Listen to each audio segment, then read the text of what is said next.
नमस्कार दोस्तों, स्वागत है आपका हमारे YouTube चैनल क्यूरियस सेंटर पर। आज इस वीडियो में हम लोग भारत के संविधान के बारे में चर्चा करेंगे। देखेंगे कि संविधान क्या होता है, भारतीय संविधान की क्या विशेषताएं हैं, कितने अनुच्छेद हैं, कितनी अनुसूचियां हैं और हमारे संविधान में क्या क्या मुख्य प्रावधान किए गए हैं और कितने भाग हैं। तो दोस्तों, ऐसे ही वीडियो का अपडेट पाने के लिए हमारे YouTube चैनल क्यूरियस सेंटर को सब्सक्राइब कर लें ताकि लेटेस्ट अपडेट आपको सबसे पहले पहुंचे। आइए शुरू करते हैं इस वीडियो को। दोस्तों, संविधान किसी भी देश का मौलिक कानून है जो सरकार के विभिन्न अंगों की रूपरेखा और मुख्य कार्य का निर्धारण करता है। तो दोस्तों, संविधान एक ऐसा दस्तावेज है जो सरकार को गाइड करता है वह अपनी नीतियों को किस तरह बनाए और लागू करे। इसमें नागरिकों के अधिकार भी दिए रहते हैं। साथ ही यह सरकार और देश के नागरिकों के बीच संबंध भी स्थापित करता है। तो दोस्तों, ये रहा संविधान का डिफिनेशन। भारत का संविधान 465 अनुच्छेद है। दोस्तों, हमारे संविधान में 465 अनुच्छेद है। दोस्तों, ये हमारे संविधान की एक विशेषता है। 465 अनुच्छेद हैं, 25 भाग हैं और 12 अनुसूचियां हैं और यह संविधान लिखित है। हालांकि संविधान की कई विशेषताएं और भी हैं, जैसे यहाँ पर आप देख सकते हैं। हमारे संविधान में उल्लेखित किया गया है कि हमारा देश धर्मनिरपेक्ष होगा, संघवाद की धारणा है, संसदीय सरकार, ये सब भी विशेषताएं हैं। आइए एक बार फिर से इन पर अच्छे से नज़र डालते हैं। दोस्तों, भारत का संविधान विशेष कानूनी सूचिता वाले लोगों के विश्वास आकांक्षाओं का दस्तावेज है। देश के बाकी सभी कानून और रीति रिवाजों को वैध होने के लिए इसका पालन करना होगा। दोस्तों, ये संविधान की बाध्यता है। भारत का संविधान 26 जनवरी 1950 को लागू हुआ था, जिसमें 395 अनुच्छेद, 8 अनुसूची और 22 हिस्से थे। दोस्तों, मूल संविधान में 395 अनुच्छेद थे, 8 अनुसूचियाँ थीं और इसके 22 भाग थे। यह दुनिया का सबसे विस्तृत लिखित संविधान है। दोस्तों, विश्व का सबसे बड़ा संविधान भारत का संविधान है और यह लिखित रूप में है। लेकिन वर्तमान में भारतीय संविधान में 465 अनुच्छेद हो चुके हैं, 25 भाग हो चुके हैं और 12 अनुसूचियाँ हो चुकी हैं। समय समय पर संविधान में कई संशोधन किए गए हैं, जैसे 42वां संशोधन अधिनियम 1976 में किया गया। इसमें बहुत बड़ा बदलाव किया गया था। दोस्तों, मूल संविधान में आपने देखा कि 395 अनुच्छेद थे, लेकिन वर्तमान में 395 से बढ़कर 465 अनुच्छेद हो चुके हैं। 22 भाग थे, लेकिन वर्तमान में 25 भाग हैं। 8 अनुसूची थी, 12 अनुसूचियाँ हैं वर्तमान समय में। दोस्तों, आइए अब एक एक करके संविधान की मुख्य विशेषताओं पर चर्चा करें। दोस्तों, इसकी पहली जो विशेषता है वह है हमारा संविधान कठोरता और लचीलेपन दोनों का समन्वय है। भारत का संविधान न तो कठोर है और न ही लचीला। इसका सीधा साधा अर्थ यह है कि भारत की संविधान ऐसा नहीं है कि इसमें परिवर्तन नहीं किया जा सकता है और ऐसा भी नहीं है कि बहुत आसानी से परिवर्तन किया जा सकता है, यानी समय समय पर इसमें संशोधन किया जा सकता है। दोस्तों, इस तरह से हमारा संविधान न तो लचीला है और न ही कठोर है। दूसरा जो मुख्य विशेषता है दोस्तों, वह है भारत एक धर्मनिरपेक्ष देश है। यानी धर्मनिरपेक्ष देश शब्द का अर्थ है कि भारत में मौजूद सभी धर्मों को देश में समान संरक्षण और समर्थन मिलेगा। इसके अलावा सरकार सभी धर्मों के साथ एक जैसा व्यवहार करेगी। तो दोस्तों, यहाँ सभी धर्मों के लोग आपस में आराम से रह सकते हैं, मेलजोल के साथ, चाहे वो हिंदू हों, मुस्लिम हों, सिख हों या ईसाई हों। किसी भी धर्म के लोग हों, भारत में आसानी से रह सकते हैं। भारत में दोस्तों संघवाद की प्रणाली को अपनाया गया है। भारत के संविधान में संघ, केंद्र और राज्य सरकारों के बीच सत्ता के बंटवारे का प्रावधान है। यानी यहाँ पर 3 तरह की अनुसूचियाँ बनाई गई हैं, जिसमें प्रावधान किया गया है केंद्र सरकार कौन से विषयों पर कानून बनाएगी, राज्य सरकार और दोनों किस पर कानून बनाएंगे। जैसे संविधान की कठोरता, लिखित संविधान, 2 सदनों वाली विधायिका, स्वतंत्र न्यायपालिका, यह सब संघवाद के उदाहरण है। यानी सत्ता जो है वो केंद्र और राज्य दोनों के बीच बंटवारे के रूप में रहेगी, जो यहाँ पर इसका महत्वपूर्ण विशेषता है। संघवाद का। दोस्तों, इसकी एक और विशेषता है भारत का संसदीय स्वरूप। भारत में सरकार का संसदीय स्वरूप है, ये तो आप सभी लोग जानते हैं। भारत में 2 सदन हैं, लोकसभा और राज्यसभा। तो दोस्तों, भारत में संसदीय स्वरूप लागू किया गया है और भारत में सरकार का मुखिया प्रधानमंत्री होता है दोस्तों। और साथ ही साथ एक और विशेषता है दोस्तों, यहाँ पर एकल नागरिकता का प्रावधान किया गया है, यानी हम लोग राज्य के नागरिक नहीं हैं बल्कि अपने देश के नागरिक हैं। भारत में कोई भी राज्य किसी अन्य राज्य के वासी होने के आधार पर भेदभाव नहीं कर सकता है, जबकि दोस्तों अमेरिका में आपको अमेरिका का नागरिक होने के साथ साथ वहाँ पर किसी राज्य का भी नागरिक होना ज़रूरी होता है। लेकिन हमारे देश में एकल नागरिकता का प्रावधान है, यानी हम भारत के नागरिक हैं तो स्वतः ही राज्य के नागरिक हो जाते हैं दोस्तों। एक और विशेषता है दोस्तों इसकी, एकीकृत स्वतंत्र न्यायपालिका। तो दोस्तों, यहाँ पर 3 तरह के न्यायालय हैं, आप जानते हैं। वह सरकार से बिल्कुल स्वतंत्र है। इसमें सुप्रीम कोर्ट को सबसे ऊपर माना जाता है। उसके बाद उच्च न्यायालय हर राज्य में है। उसके बाद हर डिस्ट्रिक्ट में डिस्ट्रिक्ट न्यायालय यानी जिला अदालत है। तो दोस्तों, इस पर सरकार का नियंत्रण नहीं रहता, यह एकदम स्वतंत्र होकर अपना कार्य करती है। दोस्तों, इसमें राज्य के नीति निर्देशित सिद्धांतों का भी वर्णन किया गया है, यानी राज्य किन बातों को ध्यान में रखकर कानून बनाएगा, इन बातों का भी प्रावधान किया गया है, जो कि मोटे तौर पर समाजवादी, गांधीवाद और उदारवादी बौद्धिकता में वर्गीकृत है। यानी इन्हीं सभी सिद्धांतों का ध्यान में रखकर राज्य कोई भी कानून बनाएगा। इसका प्रावधान अनुच्छेद के संविधान के भाग 4 और अनुच्छेद 36 से 50 के बीच किया गया है। और साथ ही साथ दोस्तों, सभी नागरिकों को कुछ मौलिक कर्तव्य भी दिए गए हैं। इन्हें 42वें संशोधन 1976 के आधार पर भारतीय संविधान में जोड़े गए थे।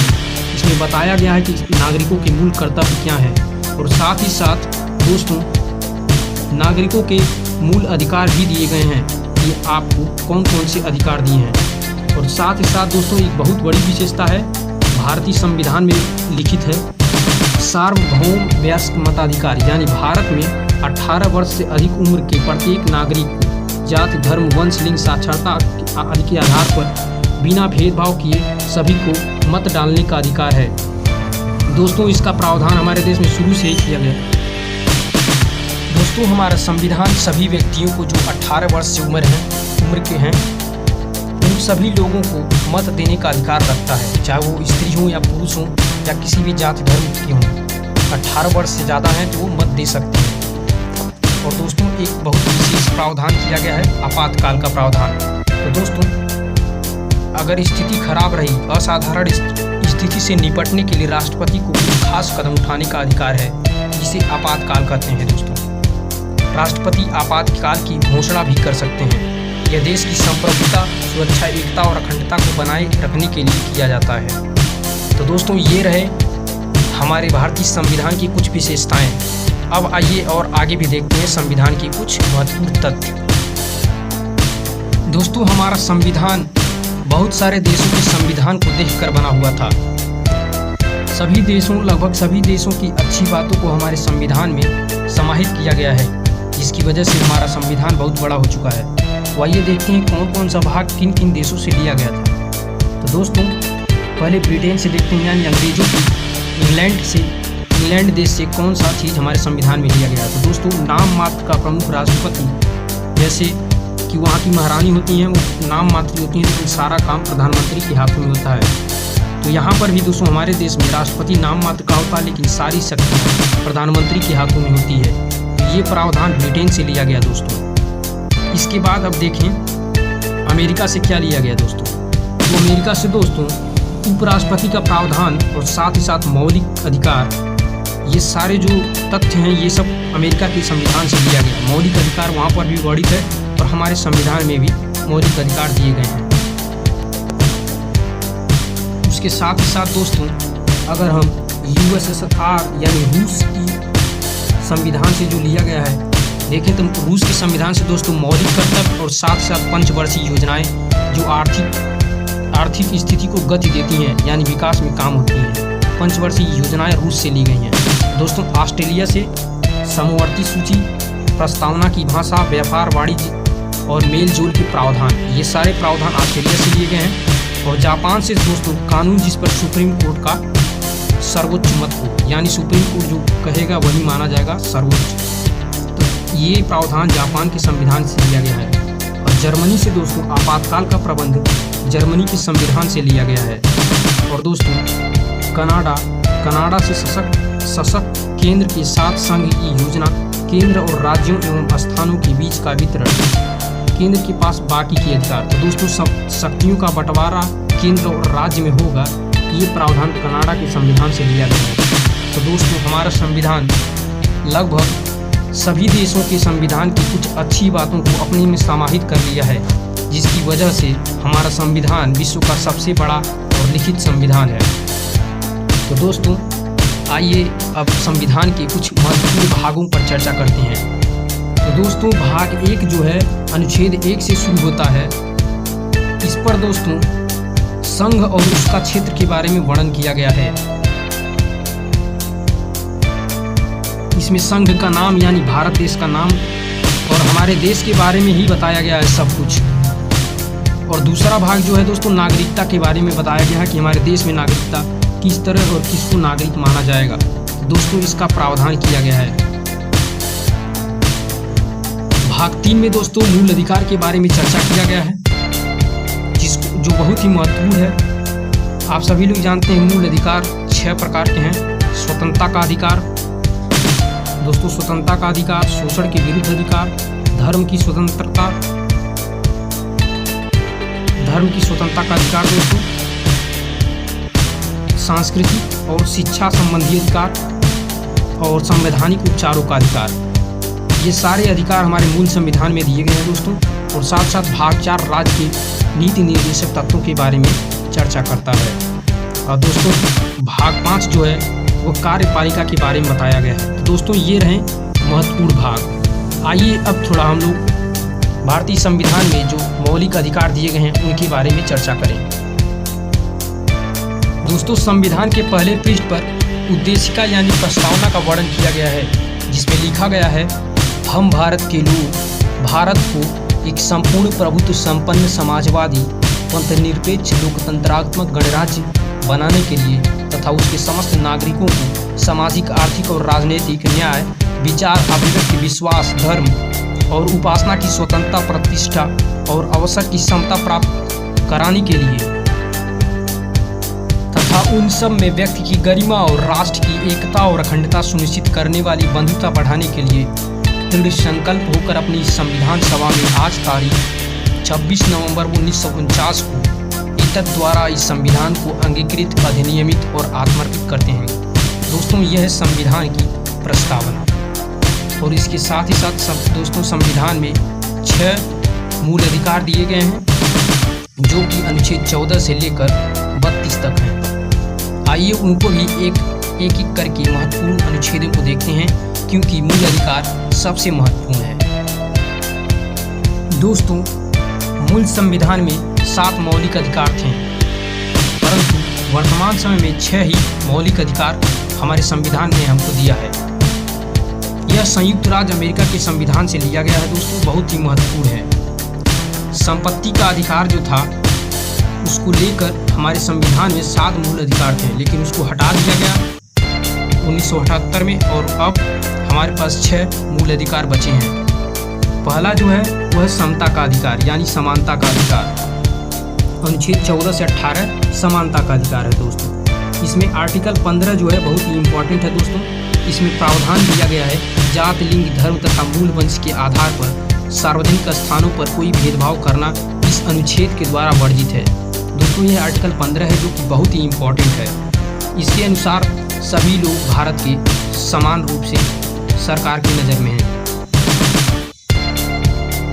दोस्तों स्वतंत्रता का अधिकार दूसरा है, जो कि अनुच्छेद 19 से 22 तक है। यह हमें अपने पूरे देश में कहीं भी आने जाने, जमा होने, संघ या यूनियन बनाने की स्वतंत्रता देता है।